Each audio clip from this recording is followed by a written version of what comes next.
নামাজ এমন একটি উত্তম ইবাদত, যে ইবাদতের উপরে আর কোনো ইবাদত হতে পারে না। সমস্ত ইবাদতের মূল যেটা, সে ইবাদতের নাম হচ্ছে নামাজ। আর আমাদের মধ্যে অনেকেরা মুসলমান দাবি করে নামাজ পড়ি না। যারা নামাজ পড়ি না এবং যারা নামাজ পড়ে তাদের মধ্যে পার্থক্য কি? রাসূল করিম সাল্লাল্লাহু আলাইহি ওয়াসাল্লাম বলেছেন, বাইনাল আবদি ওয়া বাইনাল কুফরি তারকুস সালাহ। মুসলমান এবং কাফেরদের মধ্যে মাঝখানে যে একটা পার্থক্যের বিষয় হলো, পার্থক্যের নাম হচ্ছে নামাজ। যারা নামাজ পড়ে তারা হচ্ছে মুমিন, আর যারা নামাজ পড়ে না, না পড়তে এমন এক পর্যায়ে চলে যায় সে ব্যক্তিটা কাফের হয়ে যায়। নাউজুবিল্লাহ মিন যালিক। কাফেররা নামাজ পড়ে না, এজন্য তারা কাফের।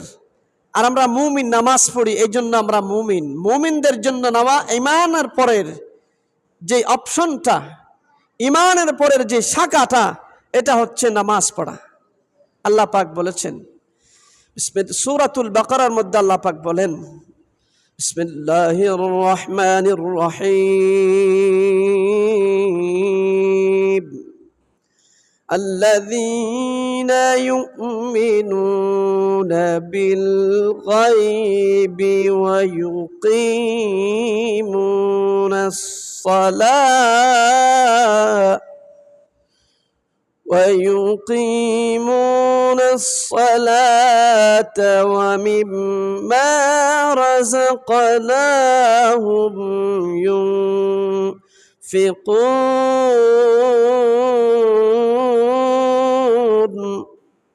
আমরা একটু জোরে বলি আলহামদুলিল্লাহ, আর একটু জোরে বলি আল্লাহু আকবার।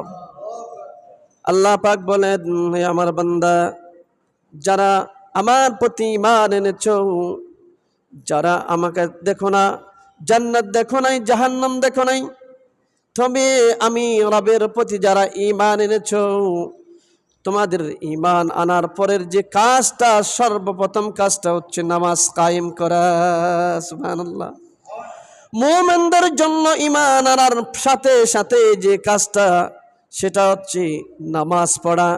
আর নামাজ না পড়লে কোনোদিন ঈমানদার হতে পারে না, ঈমানদার দাবি করতে পারে না।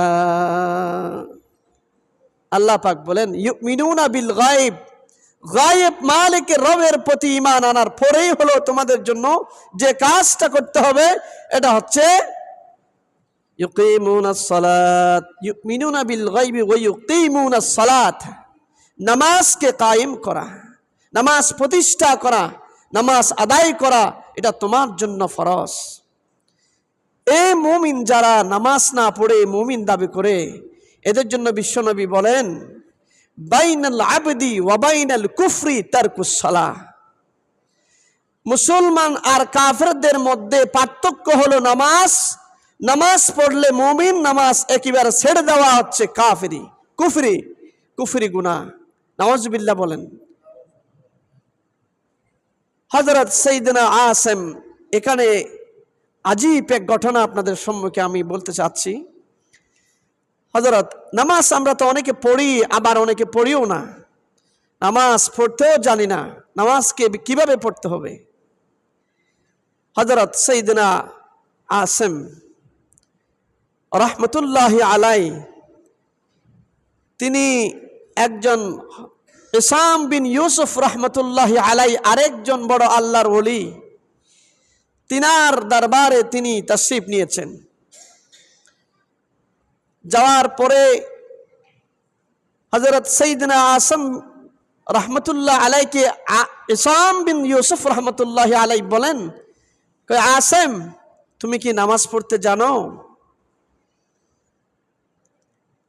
তখন আসিম রহমতুল্লাহি আলাইহি বলেন, হুজুর, জি আমি নামাজ পড়তে জানি। কিভাবে নামাজ পড়ো, একটু নামাজের বর্ণনা করো তো। নামাজ যে তুমি কিভাবে পড়ো, একটু নামাজ পড়ার বর্ণনা করো। হযরত আসিম রহমতুল্লাহি আলাইহি তিনি নামাজের বর্ণনা দিলেন, আমি যখন নামাজ পড়তে দাঁড়াই আমার সামনে বাইতুল্লাহ শরীফ যেন আমার সামনে, আমি এভাবে নামাজ পড়ি যে নামাজের তাকবীরে তাহরিমা নিয়ত করার আগে আমি মনে করি যে আমার সামনে হচ্ছে বাইতুল্লাহ শরীফ, আল্লাহ তাআলার কাবা। আর যেখানে আমি দাঁড়িয়েছি ওই জায়গাটা আমি মনে করি এটা আমার জন্য একটা পুলসারাত। আর আমি মনে করি কিয়ামতের ময়দান কায়েম হয়ে গিয়েছে আর আমি পুলসারাতের মাঝে দাঁড়িয়ে আছি। আল্লাহু আকবার বলেন। হযরত সাইয়েদনা আসম রাহমাতুল্লাহি আলাইহি ইসাম বিন ইউসুফকে বলেন, আমি পুলসারাতের মধ্যে আমার কদমটা মনে হচ্ছে পুলসারাতের উপরে দাঁড়িয়ে আছে। এরপরে আমার ডান দিকে রব্বুল আলামিন, ডানে জান্নাত বামে জাহান্নাম, পিছনে মালাকুল মউত, আর আমাকে গাইড দিতেছে আল্লাহ রব্বুল আলামিন। ডানে জান্নাত বামে জাহান্নাম, পিছনে মালাকুল মউত আমার গাঁট ধরে যেন আছে। আর আমি মনে করি এটা আমার সর্বশেষ নামাজ, এরপরে হয়তো আমি আর নামাজ পড়তে সুযোগ পাবো না। এমনটা আমি মনে করি যে আমার জীবনের শেষ নামাজ বলেই আমি নামাজের নিয়ত করে তাকবীরে তাহরিমার নিয়ত করে আমি নিয়ত বেঁধি। তারপরে মনোযোগ সহকারে আল্লাহ তাআলার নিয়ত করার পরে কোরআনের সূরা আমি তেলাওয়াত করি, দাঁড়িয়ে দাঁড়িয়ে নামাজ পড়ি। কিরাত শেষ করার পরে সূরাতুল ফাতিহা কিরাত শেষ করার পরে আমি রুকুতে যাই, এমন ভাবে যাই যেন আল্লাহ রব্বুল আলামিন আমার সামনে হাজির আছে। রব্বুল আলামিনের কাছে আমি নামাজ পড়তেছি মুহাব্বত নিয়ে, এমন দিলের মায়া দয়া নিয়ে আমি নামাজ আদায় করি। সুবহানাল্লাহ। বন্ধুগণ আমার, সম্মানিত হাজিরিন, এরপরে যখন সিজদাতে যাই সমস্ত শরীরের অঙ্গ প্রত্যঙ্গ যেন বিনয়ের সহিত রব্বি করিমের দরবারে আজমতের সহিতে সিজদা দিয়ে নামাজ আদায় করে। এই কথা যখন বললেন হযরত ইসাম বিন ইউসুফ রহমতুল্লাহি আলাইহি, হযরত সাইয়েদনা আসম রহমতুল্লাহি আলাইহির নামাজের হালতের কথা যখন বললেন, তিনি কাঁদতে কাঁদতে অস্থির হয়ে পড়লেন। আল্লাহু আকবার বলেন। সম্মানিত হাজিরিন আমার বন্ধুগণ, নামাজ হচ্ছে এরকমই। নামাজ পড়ার সময় আল্লাহ রাব্বুল আলামিনের সাথে এভাবে তাআল্লুক মা আল্লাহ ইখতিয়ার করতে হবে, তাআল্লুক মা আল্লাহ সৃষ্টি করতে হবে। নামাজ তো আমাদের মধ্যে তেমনভাবে আমরা নামাজ পড়ি না, নামাজ তো পড়ি না, নামাজের নিয়ত জানি না, নামাজের ফরজ তো আমরাও জানি না। অনেকে নামাজ পড়ে নামাজের ফরজ কয়টি জানে না, ওয়াজিব কয়টি জানে না। নামাজ এমন একটি ইবাদত যার সাইয়্যিদার সাথে সাথে রব্বি করিমের কদমের সাথে মুলাকাত হয়ে যায়। সুবহানাল্লাহ বলুন। বান্দা যখন আল্লাহু আকবার তাকবীরে তাহরিমা বলেন, আল্লাহ পাককে ডাক দেয়, তাকবীরে তাহরিমার অর্থ হচ্ছে আল্লাহ তোমার সাথে আমি সাক্ষাৎ করলাম, দুনিয়ার সমস্ত কাজকে আমি হারাম করে দিলাম, শুধু তোমার ইবাদতের জন্য প্রস্তুতি নিলাম। রব্বি করিম আমার সামনে তুমি ছাড়া আর কেহ নাই, আল্লাহ তোমার কাজ বাদে আর কোনো কাজ নাই, সমস্ত কাজ বাদ দিলাম, হারাম করে দিলাম। আল্লাহ রে, তোমার কাজ আমি অন্তর্ভুক্ত করে নিলাম, শুধু এখন আমি গোলাম আর আমার মালিক তুমি আমার সামনে, তুমি আল্লাহ। আমি যা ইবাদত বান্দাগি করতেছি শুধু তোমার জন্য। আল্লাহ তুমি আমার এই ইবাদতগুলোকে তুমি কবুল ও মঞ্জুর করে নিও। নামাজ পড়তে হবে আল্লাহর জন্য। নামাজ না পড়ার কারণে কবরে, প্রত্যেকটি বেনামাজির কবরে এক একটা সাপ থাকবে। সাপের নাম হচ্ছে সুজায় আকরা। সাপের নাম কি একটু বলুন না আপনারা, সাপের নাম কি? বেনামাজির কবরে এক একটা সাপ থাকবে, সাপের নাম হচ্ছে সুজায় আকরা। হাদিস শরীফে এসেছে, রাসূল করিম সাল্লাল্লাহু আলাইহি সাল্লাম বলেন, এমন একটি বিষাক্ত সাপ বেনামাজির কবরে উপস্থিত থাকবে যে সাপের জিহ্বাটুকুন যদি দুনিয়ার দিকে একটুখানি বাহির করে দেয়, তাহলে দুনিয়ার সমস্ত পৃথিবীর সবুজ গাছগুলো জ্বালে পড়ে ছাই হয়ে যাবে, সেকেন্ডের মুহূর্তে জ্বলে পড়ে ছাই হয়ে যাবে। আল্লাহু আকবার বলেন। আমার বন্ধুগণ, বেনামাজির কবরে সেই সাপটা ফজরের নামাজ যদি কেউ না পড়ে, এমন ভাবে সবল মারবে, সবল মারতে মারতে একটা সবল মারলে 70 হাত 70 গজ কবরের মধ্যে মুর্দা ঢুকে পড়বে। আল্লাহু আকবার বলেন।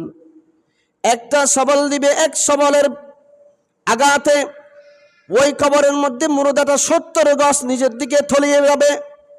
আল্লাহু আকবার কইবেন না? আরেকটু জোরে বলুন না আল্লাহু আকবার।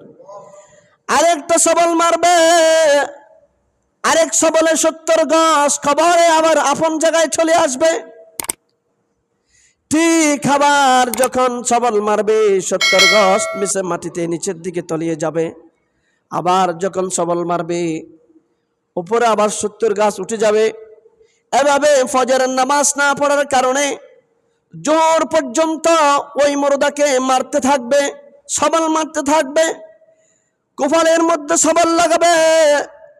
এক সবলে ওই বেনামাজির আযাব সহ্য করতে না পারে এমন চিল্লাইতে থাকবে, ডাক দিতে থাকবেন পাশের কবরস্থানের মুর্দাগুলো, পাশের কবরস্থানের অন্য মুর্দাগুলো কাঁদতে কাঁদতে অস্থির হয়ে যাবে, আল্লাহর কাছে পানা চাইবে, আল্লাহ এমন আসামিকে এ কবরে যার আযাবের কারণে আমরা তার আযাবের যে তাপ আসতেছে, ডাক আসতেছে, তার আযাবের এই যে আক্রমণের আযাব একটু আমরা সহ্য করতে পারছি না রে মওলা রে, এই ব্যক্তিকে এই সমস্ত ব্যক্তি থেকে আমাদেরকে হেফাজত করেন, এই আযাব থেকে আমাদেরকে হেফাজত করেন বলে অন্য কবরের সমস্ত মুর্দাগুলো আল্লাহ পাকের কাছে দোয়া করতে থাকবে, ফানা চাইবে। এইভাবে ফজরের নামাজ না পড়ার কারণে সম্মানিত হাজিরিন এশা পর্যন্ত জোহর পর্যন্ত মারতে থাকবে, সবল মারতে থাকবে। একটা সাপ বেনামাজিদের জন্য নির্দিষ্ট করে দেওয়া হবে, সেই সাপটা ফজরের নামাজ না পড়ার কারণে জোহর পর্যন্ত মারতে থাকবে, জোহরের নামাজ না পড়ার কারণে আসর পর্যন্ত মারতে থাকবে, আসরের নামাজ না পড়ার কারণে মাগরিব পর্যন্ত মারতে থাকবে, মাগরিব পর্যন্ত না পড়ার কারণে এশা পর্যন্ত মারতে থাকবে, এশা পর্যন্ত এশা নামাজ না পড়ার কারণে ফজর পর্যন্ত মারতে থাকবে। এভাবে কন্টিনিউ আযাব চলতে থাকবে। বলেন নাউজুবিল্লাহ। কবরের সেই কঠিন মারাত্মক আযাব আমরা কি চাই? এই আযাব থেকে আমরা মুক্ত চাই।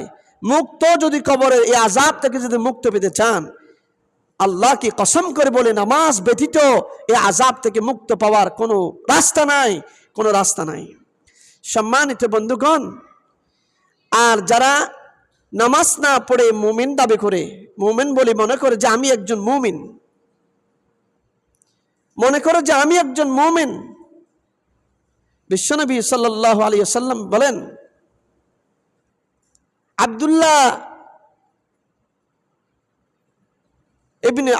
আব্দুল্লাহ বিন উমাইর বিন আস রাদিয়াল্লাহু তাআলা আনহু বর্ণনা করেন, যে ব্যক্তি নামাজকে হেফাজত করবে, নামাজের মতো আদায় করবে, তাদিলে আরকানের সহিত খুশু সাথে নামাজ আদায় করবে যারা, বিশ্বনবী বলেন, মান হাফাজা আলাইহা কানাত লাহু নূরান ওয়া বুরহানান ওয়া নাজাতান ইয়াউমাল কিয়ামা। যে ব্যক্তি নামাজকে আদায় করবে, ঠিক মতো খুশুর সাথে নামাজ পড়বে, সে ব্যক্তির জন্য কিয়ামতের দিন তো ভীষণ অন্ধকার হবে, আর সেই দিন যেন নামাজ তার জন্য আলো হয়ে তার জন্য রাস্তা দেখালাইয়া দিবে। বলেন আলহামদুলিল্লাহ। কিয়ামতের ময়দানে নামাজীদের জন্য নামাজ নূরের আলোয় আলো পরিণত হবে। আলহামদুলিল্লাহ বলুন। ওয়া বুরহানান, এবং জান্নাত দেওয়ার জন্য একটি রেফারেন্স এবং দলিল হিসেবে কাজ করবে। আলহামদুলিল্লাহ বলেন। জান্নাত দেওয়ার জন্য নামাজ শাফাআত করবে। আলহামদুলিল্লাহ বলেন। আমার বন্ধুগণ, 3 নম্বরের মধ্যে ওয়া নাজাতান ইয়াউমাল কিয়ামা, কিয়ামতের দিন সমস্ত আযাব থেকে মুক্তি দেওয়ার জন্য প্রধান কাজ করবে। সুবহানাল্লাহ বলেন। নামাজে শাফাআত করে কিয়ামতের কঠিন মুসিবত থেকে আল্লাহ তাআলা নামাজের উসিলায় মাফ করে দিবেন। জোরে বলেন না আলহামদুলিল্লাহ। নামাজ আপনার জন্য শাফাআত করবে, এমন শাফাআত যেই শাফাআত করার কারণে আপনার কিয়ামতের কঠিন আযাব থেকে আল্লাহ তাআলা আপনাকে শেষ জীবনের জন্য মুক্ত করে দিবে। আলহামদুলিল্লাহ বলুন। আর 3টা পুরস্কার। নামাজ আপনার জন্য কিয়ামতের দিন নূর হবে, নূরের আলো হবে। আপনাকে জান্নাত দেওয়ার জন্য যা একটি কঠিন দলিল হিসাবে দাঁড়াবে, রেফারেন্স হয়ে দাঁড়াবে, শাফাআত করবে। ওয়া নাজাতুন ইয়াউমাল কিয়ামা, কিয়ামতের দিন আপনাকে জাহান্নাম থেকে, কিয়ামতের কঠিন আযাব থেকে মুক্তি দেওয়ার জন্য শাফাআত করবে, নাজাত উসিলা হবে। সুবহানাল্লাহ বলেন। রাসূল করিম সাল্লাল্লাহু আলাইহি সাল্লাম বলেন, ওমান লাম ইউহাফিজ আলাইহা, যে ব্যক্তি নামাজকে নামাজের মতো আদায় করে না, নামাজকে হেফাজত সহিত আদায় করে নাই, নামাজ পড়ে নাই, অতএব নামাজ পড়েছে কিন্তু নামাজের মতো নামাজ পড়ে নাই, এমনটা যদি হয়, নামাজ আল্লাহর কাছে মকবুল হওয়ার মতো করে যদি নামাজ না পড়ে থাকে, তাহলে সে ব্যক্তির জন্য আল্লাহ তাআলা রাসূল করিম সাল্লাল্লাহু আলাইহি সাল্লাম বলেন, ওমান লাম ইউহাফিজ আলাইহা লাম ইয়াকুল লাহু নূরুন, সে ব্যক্তির জন্য কিয়ামতের ময়দানে নূরের আলো হবে না। ওয়ালা বুরহানুন, তার জন্য মুক্ত পাওয়ার জন্য জাহান্নাম থেকে একটি দলিল হিসাবেও প্রমাণ হবে না, জান্নাতে যাওয়ার দলিল হিসাবে প্রমাণ হবে না। ওয়ালা নাজাতুন ইয়াউমাল কিয়ামা, ওয়ালা নাজাতুন, আর কিয়ামতের ময়দানে তার জন্য নেজাতের উসিলা হিসাবে নামাজ কাজ করবে না। এরপরে করবে কি? বেনামাজিদের হাসর কোথায় হবে দেখেন। মা ইয়াউমাল কিয়ামাতি ওয়া কানা ইয়াউমাল কিয়ামাতি মা কারুন ওয়া ফিরআউনা ওয়া হামানা ওয়া উবাইয় ইবনে খালাফ। বিশ্বনবী বলেন, যারা নামাজের মতো নামাজ পড়বে না, নামাজ কায়েম করবে না, নামাজ পড়ে না একেবারে, অথবা নামাজ পড়লেও নামাজের মতো নামাজকে আদায় করে না, এমন মুসলমান দাবি করে বসে থাকে সমাজের মধ্যে, এমন ব্যক্তিদের হাসর হবে। কাদের সাথে জানো? বিশ্বনবী বলেন, এমন ব্যক্তিদের হাসর হবে ওয়া কানা ইয়াউমাল কিয়ামাতি মা কারুন ওয়া ফিরআউনা, কারুনের সাথে তাদের হাসর নাসর হয়ে যাবে। বলেন নাউজুবিল্লাহ। আব্দুর রহিম নাম দাবি করে, আব্দুর রহমান নাম দাবি করে, আব্দুল সত্তার নাম দাবি করে, আব্দুল গফুর নাম দাবি করে, আব্দুল মালিক নাম দাবি করে, কিন্তু আল্লাহ তাআলার আযান দেওয়া হলে মসজিদে, কিন্তু নামাজ পড়তে তার অন্তরে ভালো লাগে না, মসজিদ ভালো লাগে না, মাদ্রাসা ভালো লাগে না, নামাজের জন্য মুয়াজ্জিনের ডাকে দিল এদিকে ঠান হয় না, নামাজের জন্য আসে না। এমন যদি হয়, নামাজ যদি একেবারে ছেড়ে দেওয়া দেয়, ওই ব্যক্তিদের হাসর কারুনের সাথে হবে কিয়ামতের দিন। কারুনের দলের সাথে আল্লাহ পাক হাসর করবে। নাউজুবিল্লাহ বলেন। ওয়া ফিরআউনা, ফিরআউনের সাথে ফিরআউনের সাথে তাদের হাসর করবে। নাউজুবিল্লাহ বলেন না, আর একটু জোরে বলেন না নাউজুবিল্লাহ। কার সাথে হাসর হবে? ফেরাউনকে চিনেন আপনারা? ফেরাউনকে মুসা আলাইহিস সালামের বিরুদ্ধে সবচেয়ে বড় দুশমন এই পৃথিবীর ভূখণ্ডে আর কেউ ছিল না। চিরন্ত দুশমন, সর্বশ্রেষ্ঠ শত্রু হইল ফেরাউন। ফেরাউন নিজেই খোদা দাবি করেছিল, ফেরাউন নিজেই রাষ্ট্র, পুরা দুনিয়ার মালিক দাবি করেছিল। যেমন নিষ্ঠুর ফেরাউন, তার সাথে বেনামাজিদের হাসর আল্লাহ করবে। নাউজুবিল্লাহ বলেন, জোরে কইবেন না নাউজুবিল্লাহ। আরো জোরে বলেন না নাউজুবিল্লাহ। নামাজ না পড়িয়া আমি মনে করেছি আমি নামাজি, একদিন পড়লে হয়ে যাবে সাপ্তাহিক মুসল্লি, জুমাবার নামাজ পড়লে হয়ে যাবে, ঈদের নামাজ পড়লে তো হবে, 5 ওয়াক্ত নামাজ তো পড়াই লাগবে না। হয়তো ঈদের মাথায় বছরের মাথায় ঈদের নামাজ পড়ে দিলাম, বছর জোড়া দিয়ে ঈদের নামাজের মধ্যে। সপ্তাহের মাথায় সাপ্তাহিক নামাজ পড়লে ইমানদার বলা যাবে না। বিশ্বনবী বলেন একেবারে যারা সাপ্তাহিক মুসল্লি, ঈদের মুসল্লি, কিন্তু 5 ওয়াক্ত নামাজ একেবারে যারা পড়ে না, তাদের হাসর নাসর হবে ফেরাউনের সাথে। নাউজুবিল্লাহ বলেন। ওয়াহামানা, 7 জন ভীষণ বড় কাফেরের কথা আল্লাহ রসুল বললেন। মা কারুনের সাথে হাসর নাসর হবে, ও ফিরআউনের সাথে হাসর নাসর হবে, হামানের সাথে হাসর নাসর হবে, ও উবাই ইবনে খালাফ। 7 জন ব্যক্তি কারা আপনারা চিনেননি? কারুন হলো সবচেয়ে বড় কাফের সম্পদের কারণে, আল্লাহর রাস্তায় যাকাত আদায় না করার কারণে, সম্পদের তুকাব্বুরি ফখর আল্লাহর কাছে করার কারণে, জমিনের নিচতলার দিকে আল্লাহ পাক এক মুহূর্ত পর্যন্ত দোষী দিয়েছেন, একেবারে ধসি ফেলেছেন। আল্লাহু আকবার বলেন। তলে দেশের দিকে সম্পদ সহ, কারুন্না সম্পদ সহ জমিনের 7 তবকা জমিনের নিচে আল্লাহ পাক ধ্বংস করে দিয়েছেন, তলদেশের দিকে নিয়ে গিয়েছেন। ওই কারুন্নার সাথে 4 জন ব্যক্তির কথা কেন বললেন বিশ্বনবী? কারুন্নার সাথে হাসর নাসর এজন্য করবে, দৌলতের মালিক, সম্পদের কারণে, ব্যবসা বাণিজ্যের কারণে, দৌলত সম্পদের মহাব্বতে পড়িয়া ওইটা বাড়াইতে গিয়া আজান দিছে, নামাজ পড়তে আসে নাই, এরকম ধনী ব্যক্তি যারা আছে তাদেরকে কারুন্নার সাথে আল্লাহ পাক হাসর করবে। নাউজুবিল্লাহ কইবেন না? আর জোরে বলেন না নাউজুবিল্লাহ। 2 নম্বরের মধ্যে ফেরাউনের সাথে কেন হাসর নাসর করবে?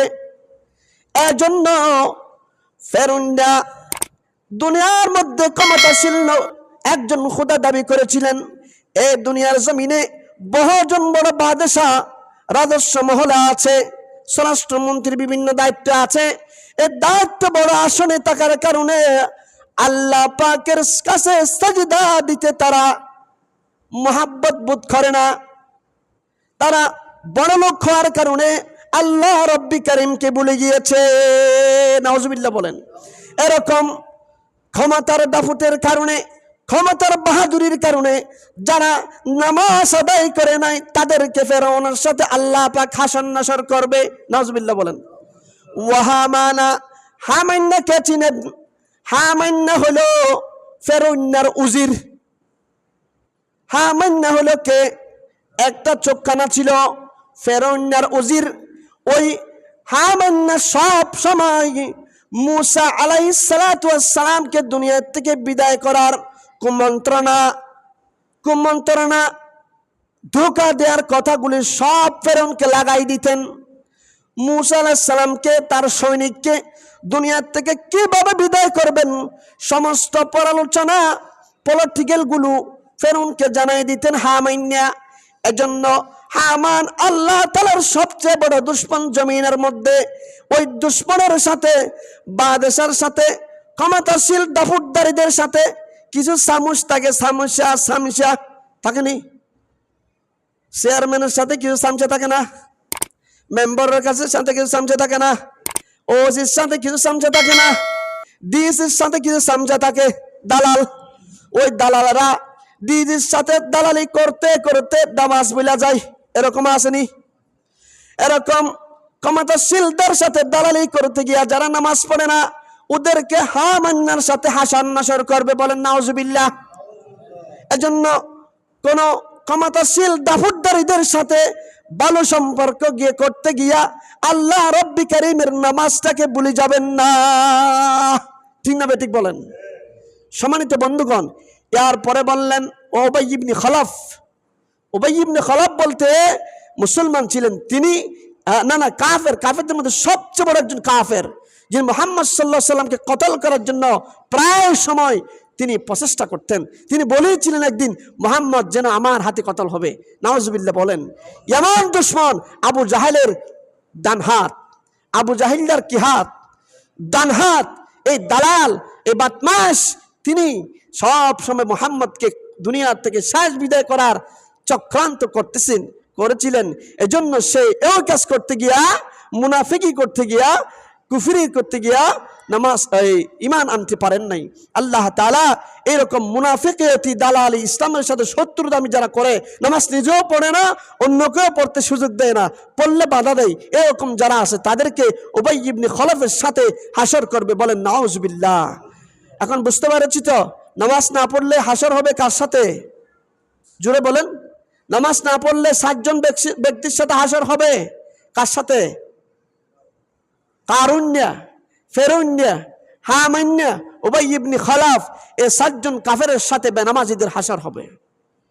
আর যারা নামাজ আজকে এর আগে নামাজ পড়েন নাই, না পড়ে বাদ দিয়ে দিয়েছিলেন, যদি আপনাদের ইচ্ছা হয় আজকের এই হাদিস শোনার পরেও যদি আমি যে হাদিসটা আপনাদের সম্মুখে বলেছি, এটা হচ্ছে রাওয়াহু আহমদ ওয়াদ দারমি, আহমদ ওয়াদ দারমি এই কিতাবের মধ্যে হাদিসের বর্ণনা করা আছে। এজন্য এটা সন্দেহ করার কোনো অবকাশ নাই। যদি নামাজ নাই পড়েন তাহলে নিশ্চয় ফেরাউনের সাথে হাসর হবে। ফেরাউনের সাথে হাসর গ্যারান্টি হবে, 100 বার 100% হবে। এজন্য আমরা নামাজ পড়বো ইনশাআল্লাহ। আল্লাহ পাক আমাদের নামাজ পড়ার তৌফিক দান করুক। বলেন এক হি সব মে কড়ি হো গই মাহমুদ আয়াজ, না কোই বান্দা রহা না কোই বান্দা নওয়াজ। নামাজের জন্য যখন আসেন কাতার বন্ধ হয়ে যখন যান, বাদশাহ, গোলাম, মন্ত্রী সবাই একই কাতারে বাই হয়ে যায়। সুবহানাল্লাহ বলেন। আর কোন মন্ত্রী, বাদশাহ, গোলাম পার্থক্য থাকে না, সবার জন্য একসাথে এক মালিক রব্বে কারীম মালিকের যখন গোলাম হয়ে আমরা এক বাই হওয়ার জন্য একমাত্র মসজিদের ব্যবস্থা ছাড়া আর কোনো জায়গা নাই। ঠিক না বে ঠিক বলেন। এজন্য আমরা প্রত্যেকটি নামাজ, 5 ওয়াক্ত নামাজকে জামাতের সহিত পড়ার জন্য আল্লাহ পাক সকলকে কবুল ও মঞ্জুর করুন।